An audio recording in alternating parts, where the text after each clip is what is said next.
This is a 1934 Dodge Rat Rod. It's sitting on a 1966 Volkswagen chassis. Fires right up. Of course, the engine's right behind us, so it's kind of loud, but it's all part of owning a Rat Rod.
And this is, like I said, it's a Rat Rod, so you got to climb in and out of it.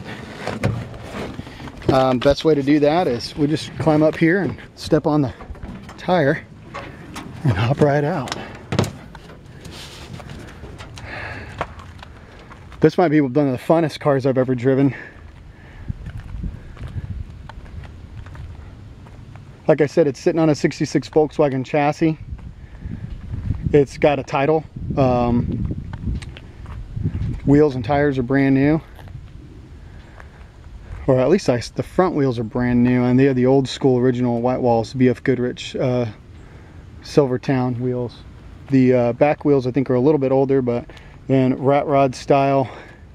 Somebody did a really cool job of welding this thing together. The engine runs perfect. I just had Clinton from Moon Air Cooled come out. He does all my Volkswagen Beetle stuff. We drive a Beetle as our regular daily driver, and he does all my service on it. He came out, took a look at it. He said everything's great on it. The brakes are great. The engine runs strong. This car is ready to go for as long a cruise as you want to.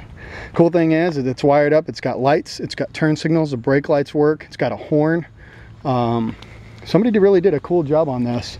They put the Von Dutch eyeball on the side. Doesn't have any windows, I don't believe, that roll up and down. No, I don't believe it does. It does have side mirrors and basically a full welded roll cage. I love the old school. Somebody did a really, the old Coke signs. You'll see that there's some signs on the inside.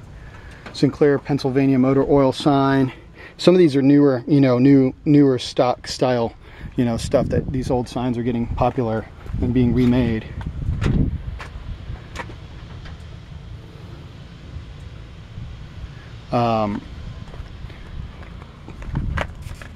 The engine is in great shape, like I said. It's got a 2-barrel carburetor on it.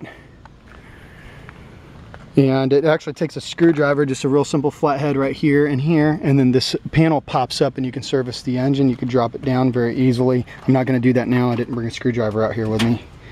So it is pretty loud when you're inside the cab, but that's all part of owning a Rat Rod. It's really cool. This would be a great car for running around town. In fact, what's kind of cool is when they did this pinstriping here, they put a little VW in the inside. And in fact, I thought that this was a 34 Ford body.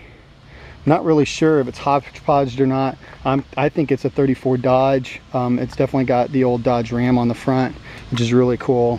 And of course, it's just a Rat Rod, so in some ways it kind of doesn't really matter what it is. It's a Rat Rod. So inside we've got the leather seats out of something. It looks like an old maybe Pontiac Firebird or something in the back seat, and then the gauges work. There's some 2 aftermarket gauges and then an old school gauge in the center. It looks like an old maybe Chevrolet gauge. The speedometer does work. Believe it or not, it's actually pretty comfortable to ride in. It rides down the road really smooth. It's hard to get up underneath. You can see that I can stick my camera underneath there. Like I said, it's all Volkswagen, so it's all solid kind of unibody underneath. Looks really good, feels really solid when you get in it, doesn't sag. And man, I think somebody's gonna have a blast with this thing. Rat rods are the hottest crave right now. This is a great way to get into one. Have somebody else has already spent the money building it, and now you could just finish it off. Maybe throw a couple of speakers in the back. It's got that fuel cell right here behind the seat. Like I said, the horn works, all the lights work. I mean, the car's running tip top. It's ready to rock and roll. So I think somebody's gonna have an absolute blast with this thing.